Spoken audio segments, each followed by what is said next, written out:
good day to all of our subscribers and viewers around the globe. We're here today in Athens at the premises of the Hellenic Republic Asset Development Fund.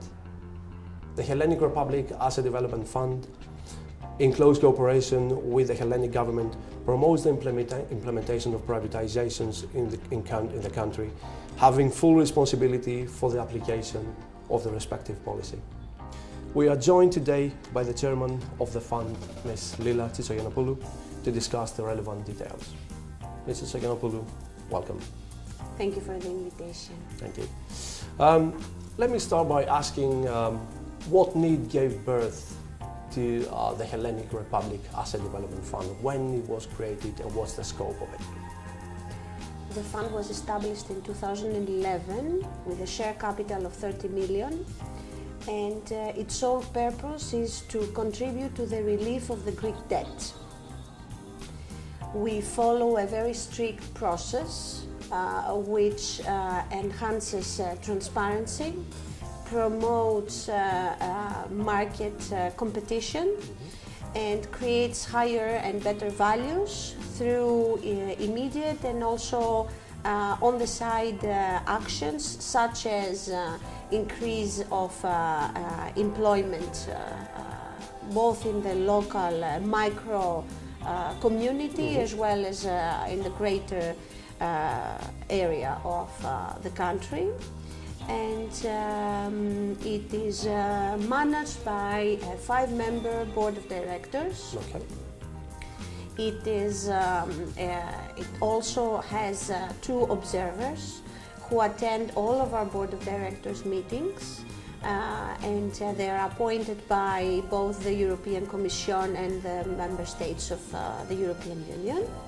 And our process is also supported by the Council of Experts, which are our gurus on all aspects and all subjects that the fund is involved at, who they also are a 7-member committee, and they attend all of our board of directors meetings and advise us on all the privatization actions that we took since 2011 up to today. The board of directors recommends the asset development plan, which is our privatization program, and this is endorsed by the Greek government, and it's also acknowledged by our creditors, by the institutions. This is a very ambitious program that we follow strictly, and we follow it through a very standard process from initiation of a concept of a privatization until its completion, where completion for us is not only the signing off of a contract with an investor, but it's also all the side effects that we will have, all the positive side effects that we will have, that they come together with the financial closure as well as with the additional investments that the developer will bring to the asset that he just acquired. Okay. So by saying that, we have so far completed more than 35 large-scale privatizations, with our most recent success being the port of Thessaloniki. And we have 15 more privatizations that are either ongoing or will be will come in the imminent, very short future. We are expecting to raise an additional 4 billion euros from these 15 privatizations that added to the previous 6.3 billion that we have already achieved. We consider that the target of 10 billion by the end of our official life, which is in 3 years' time from now, will be very well achieved. So the target is 10 billion, if I understand correctly. Excellent. You just covered these questions for me. Thank you very much. Now, We've seen when and why the Hellenic Republic Asset Development Fund was created, what's your overall target, and now how could someone get involved with your program, with your privatization program? What's the process for our investors to get involved with it? All of our privatizations take place through a tender process. Okay. So we have a three-phase process where initially the fund issues an expression of interest with a non-binding character. All potential investors could participate in this phase.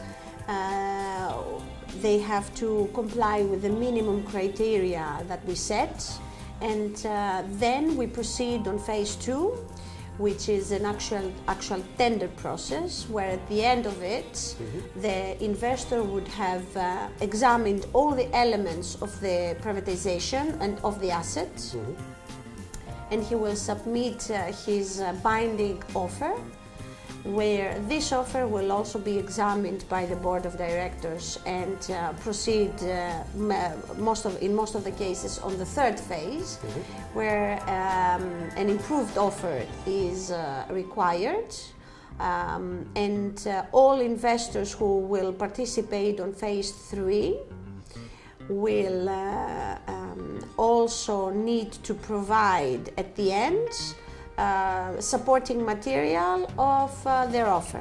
Excellent. So we do not expect only a financial offer to come in our hands at the end of the day. Specific criteria that will make a separation between the investor who is serious enough and capable of taking under his arms privatization such of a large scale as the ones that we actually proceed with in the fund, will convince us that he will be able to undertake this privatization all the way until its completion. In most of our privatizations so far, we see a long period of investment taking place. And this means that we will have to work closely with the investor, and we have to take him hand by hand to overcome all the obstacles until he completes his vision, which will have a great effect both on the local community as well in a greater extent for the country. Excellent. Thank you. That concludes my questions. Wishing you all the best. Sounds like a very, very busy schedule ahead. Again, my congratulations. Thank you very much. Thank you.